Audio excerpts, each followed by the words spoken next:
Hi, welcome to Kalipso Tutorials. In this tutorial, we'll see how to print with Kalipso. To print with Kalipso, you can create a report in your project. We are going to create one report to print a list of products. Let's call it report products.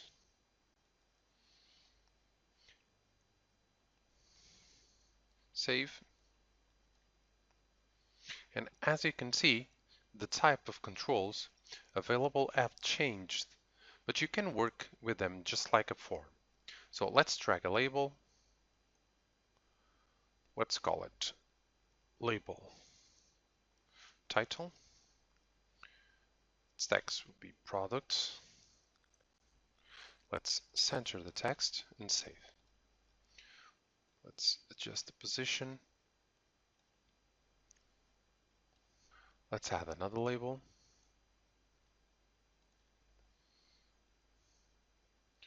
Label code, text code. Also adjust it. You can use the keyboard just like in a form, or you can use the mouse. I'm gonna duplicate it to make it easier. Now this is name, and the text is also name. Okay, and notice that it's a little bit hard to know the boundaries of each control. For your convenience, you can enable frames around the object. You can see that they almost overlap each other, sorry. So I'm gonna move it around a bit to the right. That's it. So now that we have our title and we have what it's going to be the column headers, we are ready to print the list. To print several rows from the database, you need a looper. I'm gonna drag the looper here. I'm gonna call it looper products. And a looper needs to be associated with a query. Since there's no queries, let's create one. Add, I'm going to call it product.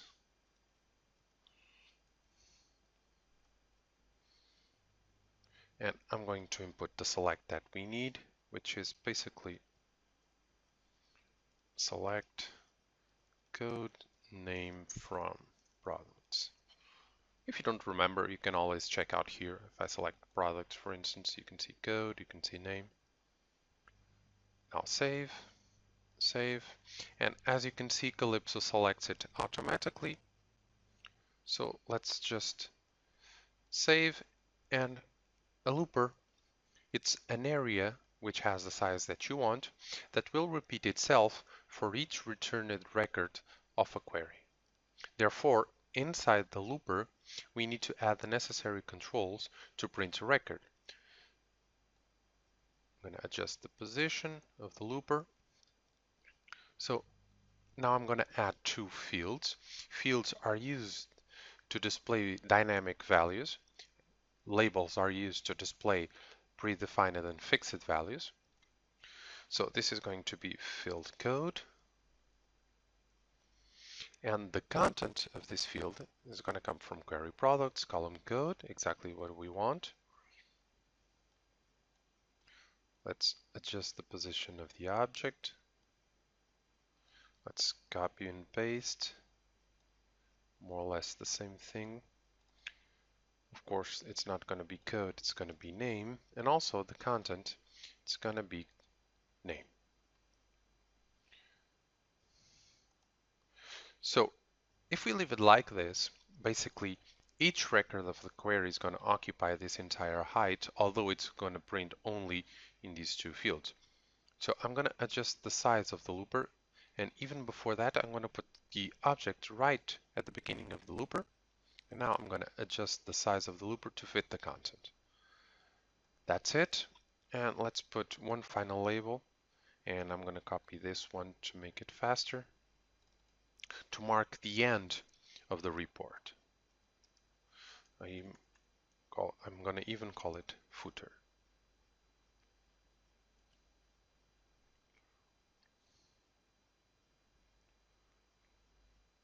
So we've created a continuous paper report, A continuous paper report is one who has no height predefined, and you should use it to print out in continuous paper.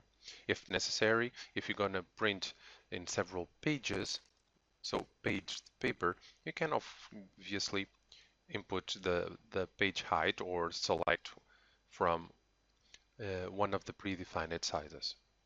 It's not the case, so I'm going to cancel. Now that our report is created, it's time to print it. To do it so, we need to create a printer in our project. So go to Project, Printers, Add, and you can see an extensive list of printers, but also printing languages. This means that if your specific printer isn't listed, it doesn't mean it isn't supported. For instance, if your printer supports CPL, you can select Graphic Zebra CPL. After selecting the printer type, you need to specify how to communicate with the printer. You have basically the same type of communications as in communication profiles, plus the infrared communication type. In our example, we're going to choose the PDF printer.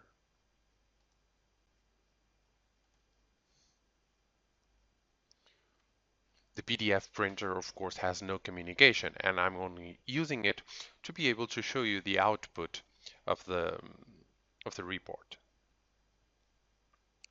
So I'm going to call it PDF.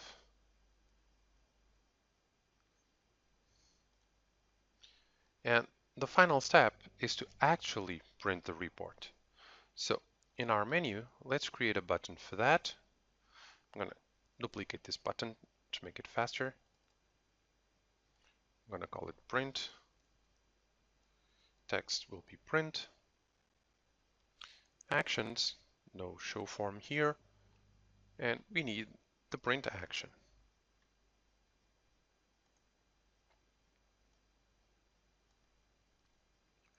Select the printer, select the layout you want to print, the report. And since our printer actually creates a file, you also need to specify a few more options. So in the Details tab, we need to specify the file name to be created. So I'm going to create an NP folder and call it Products PDF. I'm going to copy this value because for our convenience, I'm going to ask the operating system to open that file afterwards. For that, you can call the shell execute action and just pass on the file and then select the action, in our case, open. Save, and let's try it.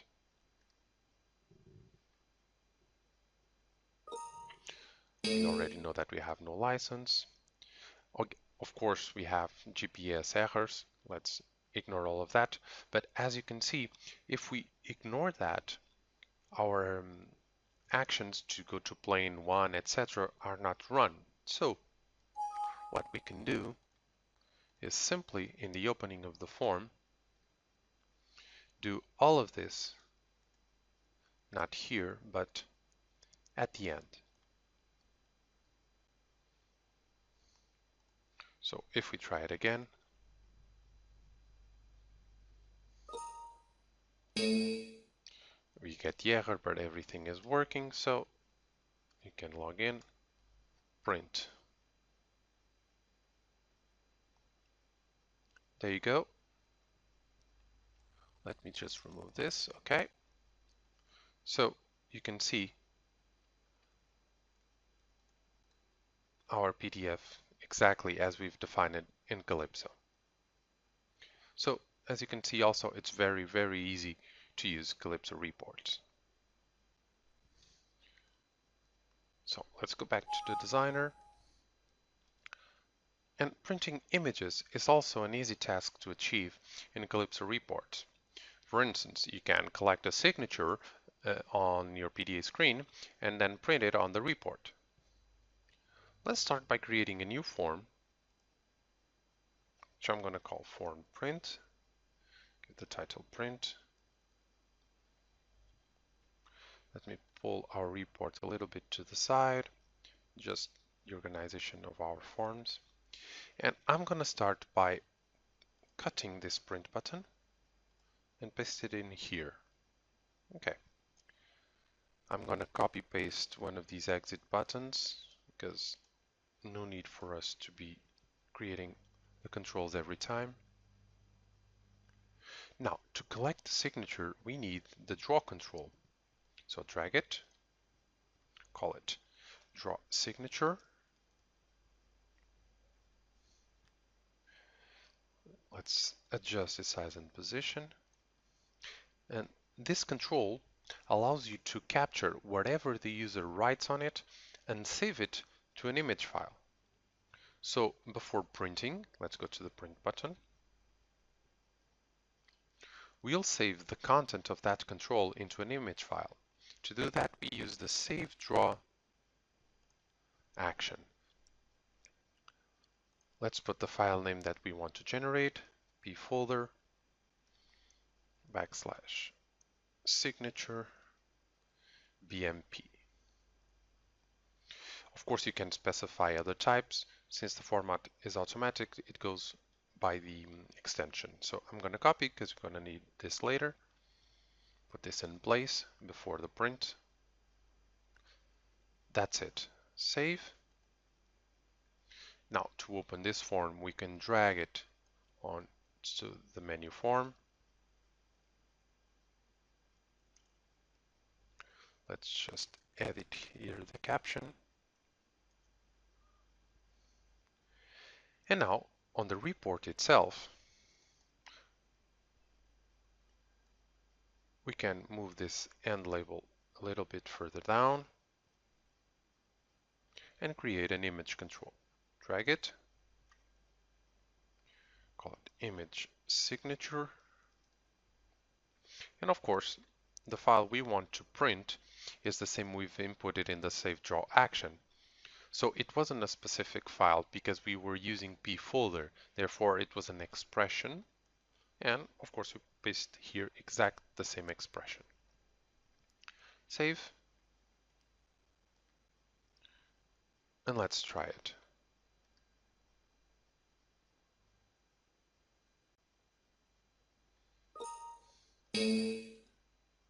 Those usual error messages.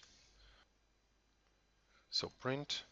So I can make a signature on the screen. Print. And there you have our signature. Close it, go back to the designer. Because sometimes it's necessary to pass information to a report. You can do that just like you do it in a form. Let us say that we want to print the products from a family selected by the user. Let's start to build the interface for that. So here in the print form, I'm going to reduce the height of the draw, and we can copy paste this combo. Now we can adjust the size of the draw and position, okay? We can also copy and paste the refresh of the combo, so we can go here and copy this.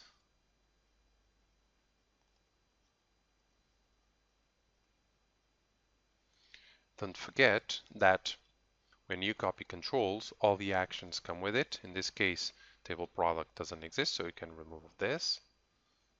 Okay, so now the interface is done, and our goal is to tell to the report which family was selected here by the user. We can do that using a report variable. Just like a form, reports have their local variables and they are 100. We can go to the report properties and rename local variable 0 to in family. And now, if you check the print action,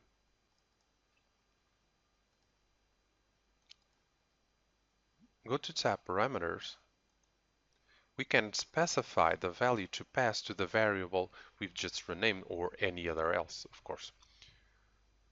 So to this variable, we want to pass the value of the combo.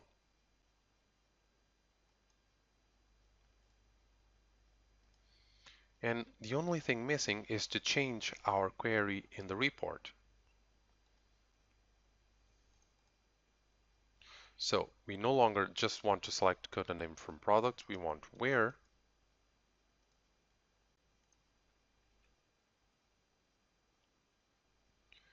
family. And remember, it's a like that we want to do because this is the same filter that we have on the table on the products form. This is SQL Advanced, so we need the single quotes, and the value, of course, is the local variable in family. Save, save, and let's try.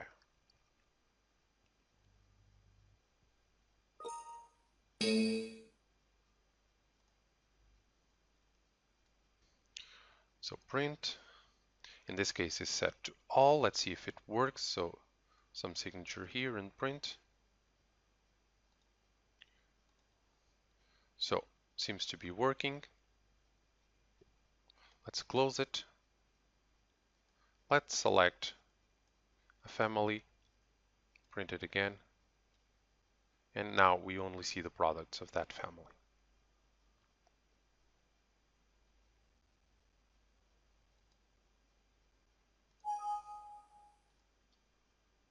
Sometimes it's necessary to print one looper inside another looper.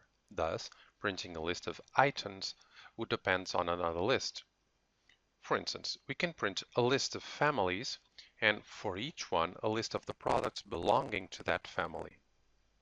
You can apply the same concept if you want to print some type of document, when you want to print the header and then the details of the document, all the products in that document, and perhaps the serial number of each product. So we call this nesting the loopers. I'm going to start by creating a looper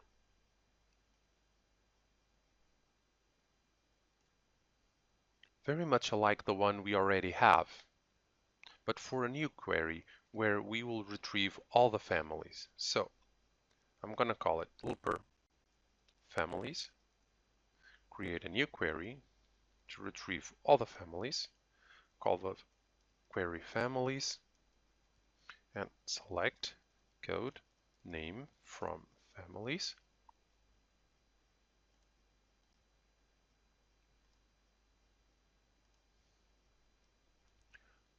To make it easier, I'm going to copy these fields.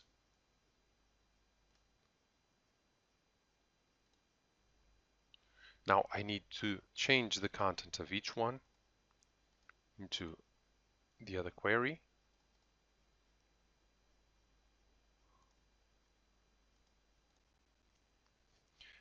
And now I'm going to expand the height of this looper. And we need a new looper inside this one. So drag it, call it family products. And the query who feeds this looper, it's very much like the one we already have. But instead of using the like, we will use the equals because we want the product equal to that specific family. So edit the queries. We can copy all of this, add up a new query, call it family products, paste, and switch for an equal. So notice that I've purposely left the variable family, the report variable family, because you need to understand, sorry, let me switch the family, the query, okay? So because we need to know which family is being printed in this moment, and you cannot access the values of the fields, for instance, where you would know the code of the current family. So what you need to do is, in the query that returns the families, you need to define a target for the column that you want. We want to be able to access the current value of column code. which is the first column. So in targets, add up a target saying from that family code goes into the report variable family and save it. This means that each time this looper makes an iteration, it stores in that variable the value of the family code. So right now, all we have to do is again copy and paste the fields that we need inside the new looper. We need, of course, to set up the content.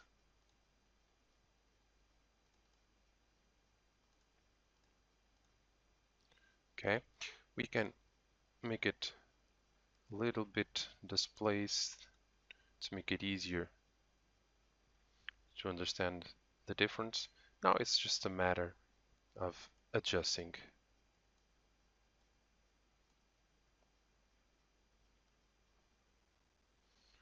We can even put a shape here.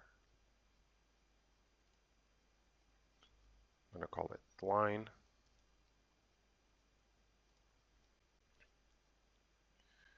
Okay, just reduce a little bit more and we can try it.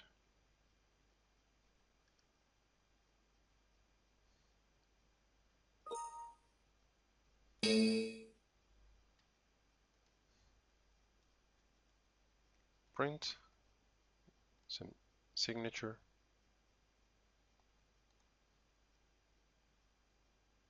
And now notice after the end, we get the family, products from that family, the shape, another family, and so on.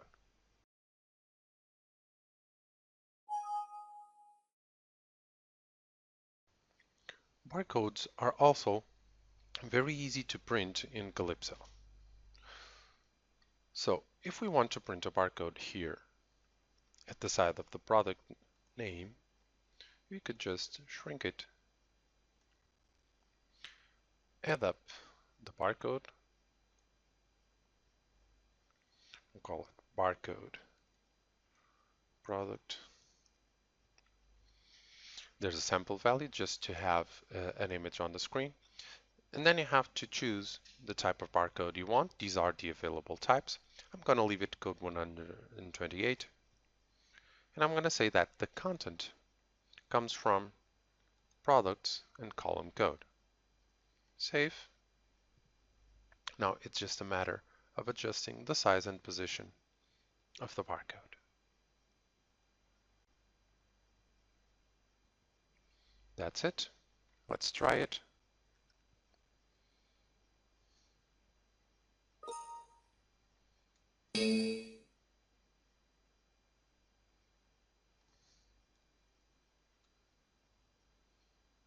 Print.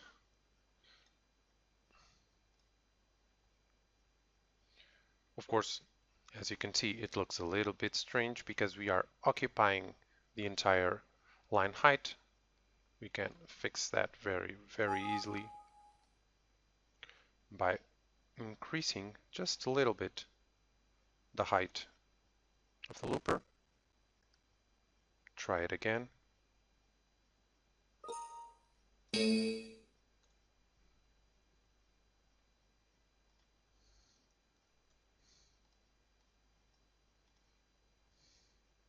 Now you can see the barcode on each line. And of course, if you test it, if you try to read this barcode, it will return to you 001, the second one 002, etc., etc.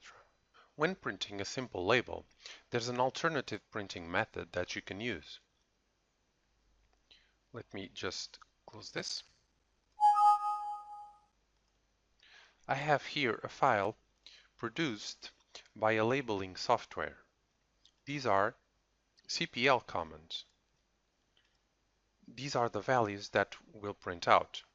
I was careful to input them in a way that we can easily identify them in the file.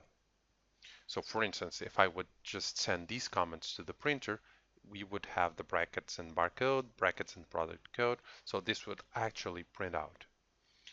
So I've placed these markers to easily identify them as the values placeholders. So we can start by copying all of this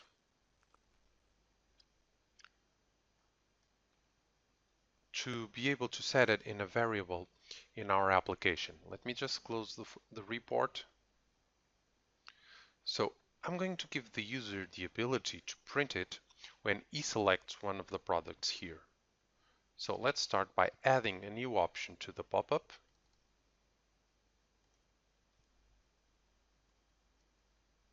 Let's call it print label.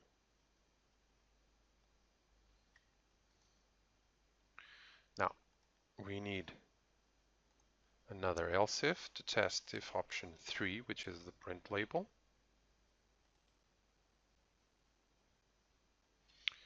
We need to get the product code.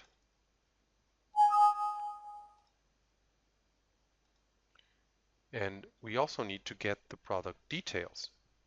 So select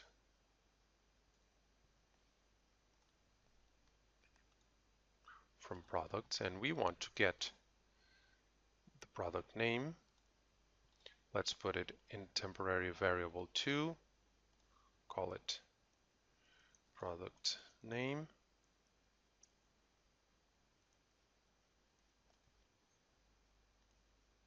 And let's also get the price and put it here, product price. Of course, where product code equals the one we have on temporary variable product code. Save. Let's put this in its right place. So now I'm going to set a variable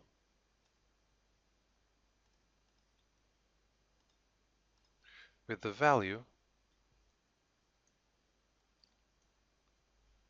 that we've just copied from the labels file. So all the comments necessary, you can see it goes barcode, product description, and price. So I'm going to save. And before we forget, temporary variable 4, it's comments to print.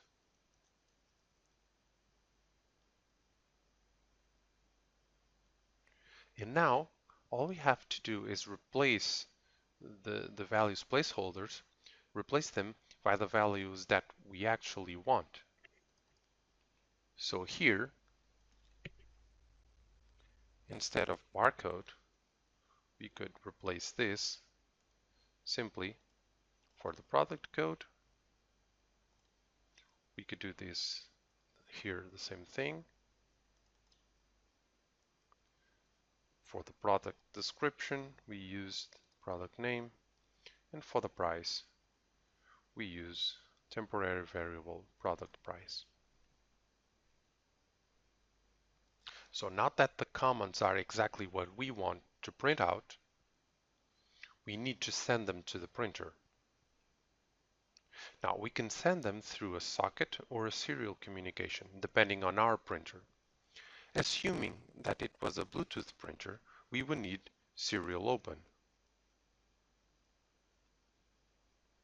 Now I'm not going to worry about all these details, of course, because I won't be able to display to you the printing itself. So let's assume all these values are correct to connect to the printer. Then we would need a serial write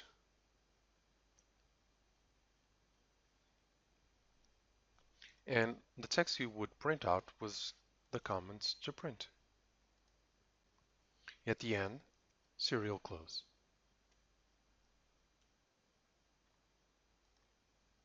We can, to make it easier, just collapse.